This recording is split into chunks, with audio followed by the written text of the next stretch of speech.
एक छोटा सा गांव था जिसका नाम मायाद्वीप था। ये गांव बहुत साधारण था, लेकिन एक चीज यहाँ बेहद खास थी। यहाँ एक पुराना पेड़ था जिसे लोग जादुई वृक्ष के नाम से जानते थे। इस पेड़ की खासियत यह थी कि इसके पत्ते, फूल और यहाँ तक कि इसकी छाया भी जादुई थी। गांव वालों का विश्वास था कि जो कोई भी इस पेड़ के नीचे बैठकर सच्चे दिल से कुछ मांगता, उसकी इच्छा पूरी हो जाती थी। लेकिन एक शर्त थी, अगर कोई लालच से कुछ मांगता तो उसके जीवन में मुसीबतें आती। गांव में एक लड़का था जिसका नाम राहुल था। वह बहुत जिज्ञासु था और हमेशा कुछ नया जानने की कोशिश करता रहता था। एक दिन उसने इस जादुई वृक्ष की कहानी सुनी और उसके मन में इसे खुद देखने की इच्छा जागी। राहुल ने अपने दोस्तों को लेकर उस पेड़ के पास जाने का फैसला किया।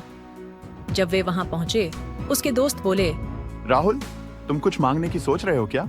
राहुल हंसते हुए बोला, नहीं, मैं बस ये देखना चाहता हूँ कि यह पेड़ सच में जादुई है या नहीं। दोस्तों ने उसे चेताया, सावधान रहना, अगर तुमने गलत इच्छा मांगी तो कुछ बुरा हो सकता है। राहुल ने बेपरवाही से कहा। हाँ, मुझे पता है, लेकिन मैं बस इसे आजमाना चाहता हूँ। फिर राहुल पेड़ के नीचे बैठा और मन ही मन कहा, मुझे ढेर सारा धन दौलत चाहिए। तभी अचानक पेड़ के पत्ते गिरने लगे, हवा भारी हो गई और एक अजीब सी रोशनी चारों ओर फैल गई। राहुल ने देखा कि उसके पैरों के पास एक थैली पड़ी थी। जब उसने थैली खोली तो वह सोना, चांदी और हीरे से भरी हुई थी। राहुल खुशी से चिल्लाया। उसके दोस्त चौंक गए और बोले, तुम तो अब अमीर हो गए, अब तुम्हें कोई चिंता करने की जरूरत नहीं। राहुल ने हंसते हुए कहा, हाँ, यही तो मैं चाहता था। लेकिन कहानी यहाँ खत्म नहीं होती। इसके बाद राहुल की जिंदगी में अजीब अजीब घटनाएं होने लगीं। पहले उसके दोस्त उससे दूर हो गए। वे बोले, तुम अब अमीर हो गए हो, हमसे अब तुम्हें क्या मतलब? राहुल ने उन्हें समझाने की कोशिश की, नहीं, ऐसा कुछ नहीं है। लेकिन धीरे धीरे राहुल ने भी महसूस किया कि लोग उसे सिर्फ उसके धन की वजह से पसंद करने लगे हैं।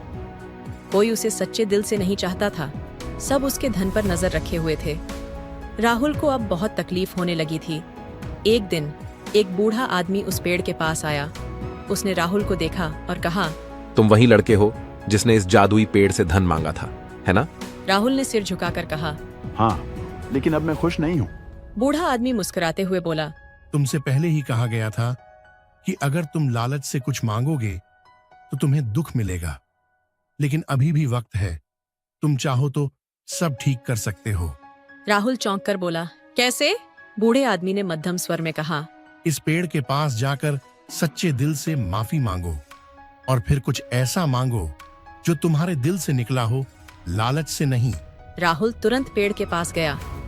पेड़ के नीचे बैठकर उसने मन ही मन कहा, मैंने बहुत बड़ी गलती की है। मैंने लालच से धन मांगा था, लेकिन अब मुझे समझ आ गया है कि सच्चा सुख और शांति मेरे दोस्तों और परिवार के साथ है। मैं माफी मांगता हूँ और यही चाहता हूँ कि मेरा जीवन फिर से पहले जैसा हो जाए। फिर पेड़ के पत्ते एक बार फिर से गिरने लगे। चारों ओर फिर से वही अजीब रोशनी फैल गई और वह थैली जो धन से भरी थी अचानक गायब हो गई। राहुल ने देखा कि उसके दोस्त फिर से उसके पास खड़े हैं। वे मुस्कुराते हुए बोले, चलो फिर से पुराने दिनों की तरह शुरुआत करें।